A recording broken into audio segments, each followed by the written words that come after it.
Саламатсыздарбы, урматтуу туугандар, урматтуу бүгүнкү Садыр Жапаровду колдоо элдик жыйынына келген биздин жарандарыбыз.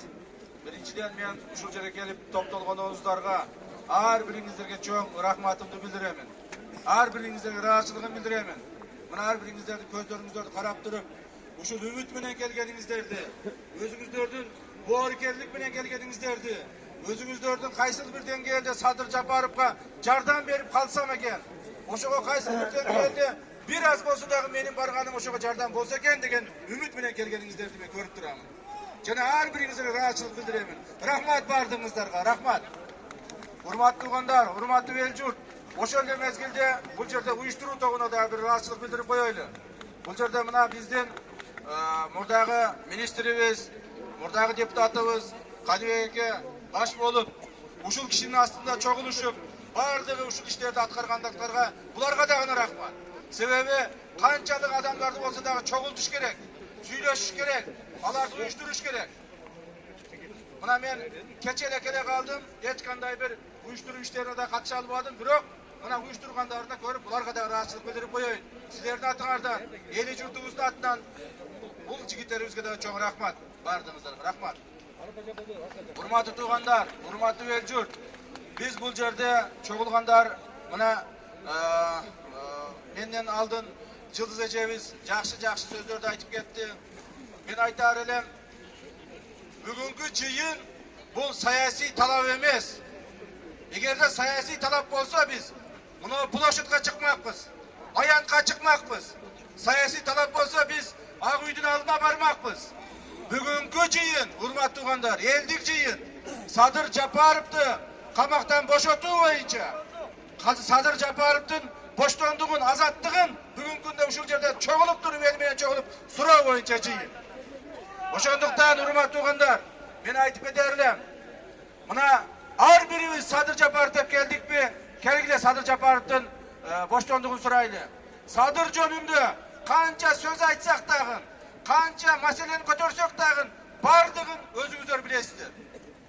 Садыр кандай адам экендигин, Садырдын мекенчилдигин, Садырдын Кыргызстанды сүйгөндүгүн, Садырдын элди, журтту, мамлекетти сүйгөндүгүн ар бириңиздер билесиздер.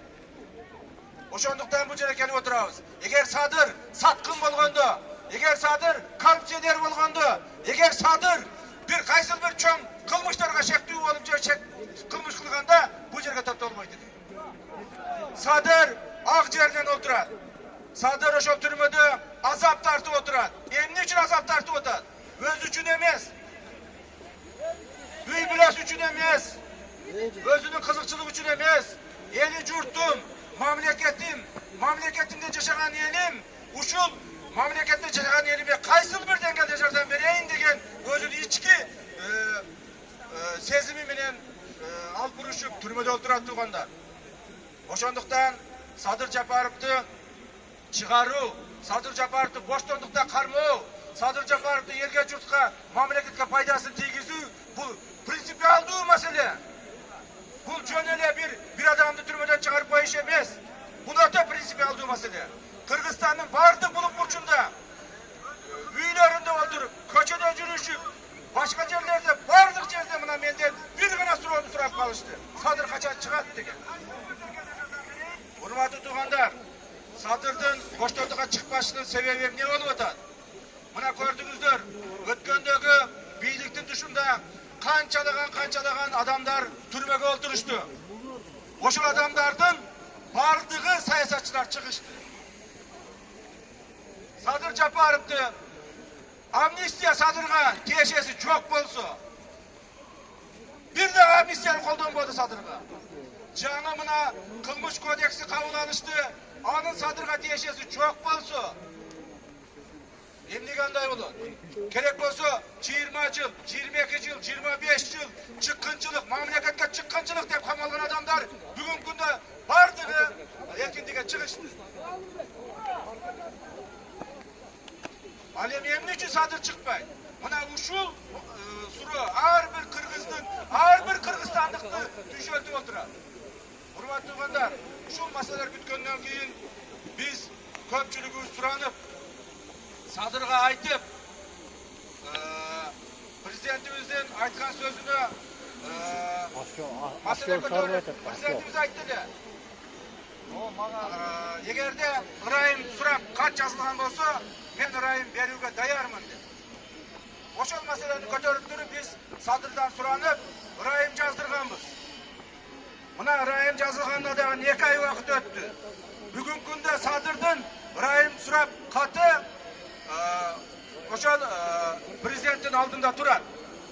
Биз бардыгыбыз бүгүнкү күндө талап эмес, сураныч менен суранышыбыз керек. Айтышыбыз керек. Садырды боштандыкка чыгарып бериңдер. Садырга боштондук туугандар. Боштондук! Садырга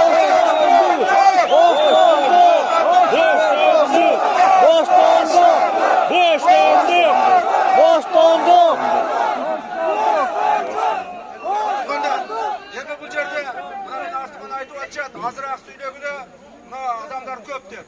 Бирок мен 2 минуттагы убактыңызды сурап алайын. Урматтуу туугандар, Садыр эмне үчүн элге керек? Садыр эмне үчүн Кыргызстанга керек? Садыр эмне үчүн боштондукка чыгыш керек? Себеби Садыр бүгүнкү күндөгү, эртеңки күндөгү, кечээки күндөгү Кыргыздын эң бир мекенчил улу. Мен Садыр менен мына 15 жылга жакындан бери тааныш болуп калдым. Садырдай саясатта жүрүп, Садырдай таза жүрүп, Садырдай ушул элин сүйгөн адамдарды өтө аз көрдүм туугандар. Бүгүнкү мамлекетибиз кыйналып турган маалда, бүгүн мына коррупция менен күрөш деп атабыз, социалдык проблемалар деп атабыз, чегара проблемасы деп атабыз, Кыргыз кыйналып атат, качан оңолобуз деп атабыз. Ким оңдойт? Садырдай балдарыбыз оңдойт туугандар. Биз ушуну суранышыбыз керек. Бул Садырдын ал жерде жатканы бир эле Садыр үчүн жаза эмес, бул бүткүл кыргызстандыктарыбыз үчүн жаза туугандар.